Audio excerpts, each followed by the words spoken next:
Hello, everyone, and welcome back. Ryan, tell us about this new Supreme Court decision and what exactly does it mean? Well, the new Supreme Court decision is regarding the Second Amendment. As I've always said, the Second Amendment says two things: you can keep and you can bear arms. And that's what the Second Amendment is. This gets into concealed weapons permits. And for over a decade, the Supreme Court has tiptoed around restrictions related to the Second Amendment. And that's what was addressed in this case. So, how did this actually get started?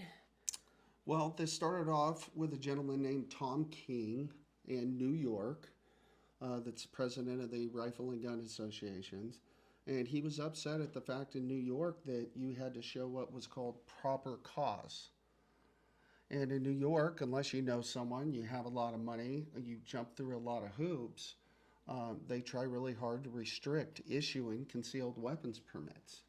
And it came up to a proper cause, giving a proper cause of why you need one. And the courts and came up through the discussions was we're not required to have proper cause. It's our right under the Second Amendment. So, how is it now in Amador County? When someone goes to apply for a CCW, are they required or asked about proper cause? They are asked about proper cause. Why do you need one? What is your reasoning behind having a concealed weapons permit? And that's the main issue, is why should that question be asked? Because it is your Second Amendment right, correct? Correct. It's your Second Amendment right. And how that will affect things in Amador, that question still asks. With this new Supreme Court ruling, that question should be eliminated. If you're properly trained, you filled out your application, you're not a criminal, you're not suffering from mental health, we don't need a reason. You want the reason for self-defense. Another issue that came up the Supreme Court judges looked into was the Second Amendment does not stop at your doorstep. Self-defense out in the public with a concealed weapons permit is your right under the Second Amendment. So, Ryan, I've heard that the courts, they want to decide what they call sensitive areas doctrine. Can you explain that to us?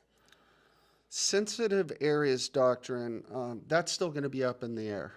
I think there's going to be a lot of things that are going to have to be addressed with that. Sensitive areas, they say right now, even if you have a concealed weapons permit, you can't have a gun on a campus, at a school, at a sports arena.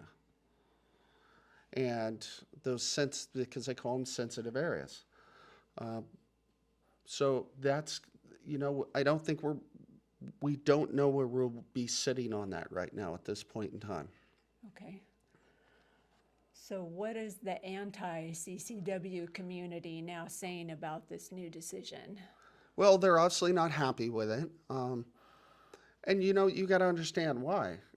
We have school shootings that are on a rise. We got gang violence that are on a rise. We're having shootings done at sports centers. But where are those happening? In sensitive areas.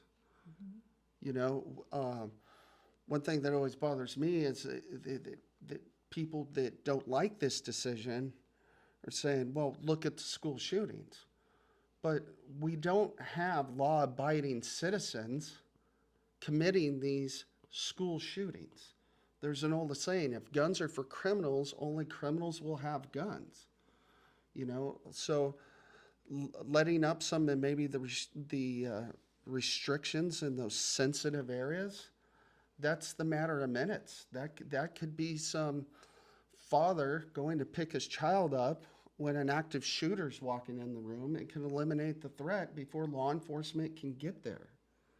I mean, that's what's happening in schools. The bad guys with the guns are in there. Law enforcement's coming properly trained, and they're eliminating the threat, and they're saving lives. Mm-hmm. So do you think that this decision is going to affect CCW permits at all in Amador County? And how important do you think the CCW permits are overall to the people of Amador? Well, they're a lot easier to get than they are in Maryland and New York and even in Southern California. Our demographics are different. We live in a rural environment where cell phones don't work. People are traveling long distances on desolate roads. They live out on property with acreage. They're dealing with wild animals. They're dealing with a different element. So proper cause is always existed within the CCW process at Amador County. But now, and as the sheriff and as the Supreme Court is saying, we shouldn't be asking those people. If you're qualified and you're trained, give them a permit. They don't need to justify with you. There's no restrictions on your amendments. Great example is, do we ever hear under the First Amendment of freedom of religion? Well, you have freedom of religion, but we're going to dictate to you what God you pray to or when you go to church.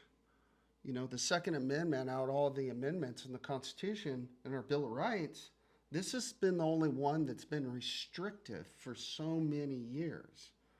And our founding fathers didn't intend them to be restricted. They did. As a republic, our amendments are absolute. What it says is what it is. Mm-hmm.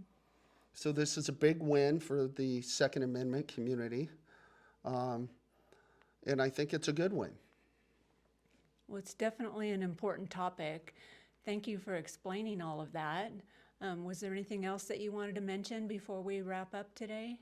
No, just look forward to our YouTube video. Hit that like if you enjoyed our video, and we'll see you again next week.